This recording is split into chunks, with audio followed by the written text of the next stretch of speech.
free will. What is it and what it is about? I can talk the way I want to because I've got free will. No? Free will. Do we have free will? Do I have free will? Do I have a choice to do something? Or is it like George Carlin says, I have the illusion of free will? Is it really a thing? Can I decide to do anything I want to? It seems that way. I have the perception that I have free will, that I can choose to do what I want. I can certainly end my future possibilities of having choices through throwing myself off a bridge, or have my future possibilities ended by somebody pushing a button somewhere that fires a missile at my direction. You know, when we fight a war, we certainly impede and impact the free will of other people. So it seems like there is something that we're losing when those things happen, the possibility to choose.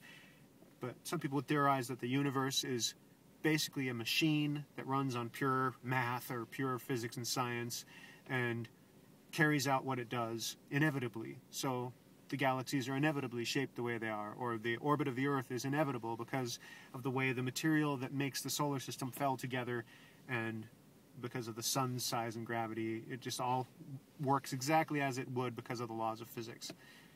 Or is it that, you know, the universe also leads to life and leads to us? So one of the inevitable consequences of the universe is not just the orbits of planets and the spin of galaxies and their shape and the way they collide and interact, but also life itself.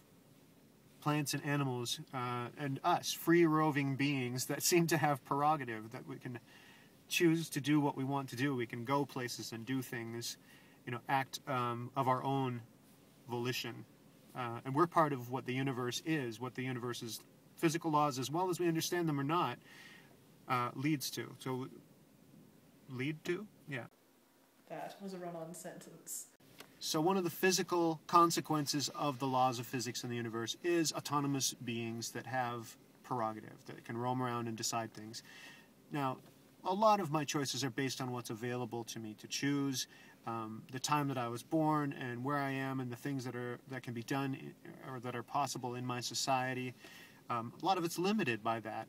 Almost every choice you could even think of is limited by what's available. I could choose whatever movie I want, but can I really? Because only certain movies got made, only certain movies got into the theater, and that's my list of options that I can choose from, is those movies that are there. So other people's choices have already set up the choice environment in which I choose. So do I really have free will? And also, do I have free will because I consciously act with brand new preferences out of the blue in the morning? No. I was raised a certain way. I grew up in a certain culture. I have certain norms and expectations. There are things that I feel that probably started from before I can remember, from how my parents treated me, and it was probably good, thank goodness, in my situation, but, you know, that lead to the way that I choose things. So I'm not really in control of the DNA combination that I inherited and the way that that carries out the physical processes and chemistry in my, and, you know, electrical processes also in my mind and body. So I'm not sure that when I choose something that it's really even out of the blue like we think it is. I'm a pretty random thinking person. I like to think of different ideas and make a lot of different new choices. I like to try new things, I guess you could say. But even all of that comes from what looks like it's out of the blue or random, but it really isn't. It comes from a complicated formula that is me. And that complicated formula is based on, you know, thermodynamics, physics, chemistry, the way that I interact in my environment. A lot of it is what environment I'm in. You couldn't possibly know me without an environment around me. You know, you can't be a Mac user without your Mac in front of you. Or, you know, you can't be a good driver without a car to drive, even, you know, not to quote Rain Man. But, so, yeah, the environment that you're in really leads to the choices you can make. And the environment that we're in is ultimately the universe, which is based on physical laws. So, in a scientific way, we have no choices.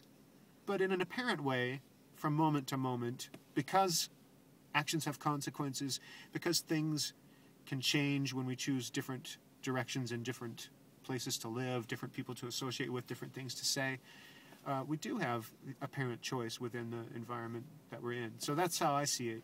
You know, do I really have free will? Probably not. I probably just am a complicated formula that's a little bit too complex to figure out every moment.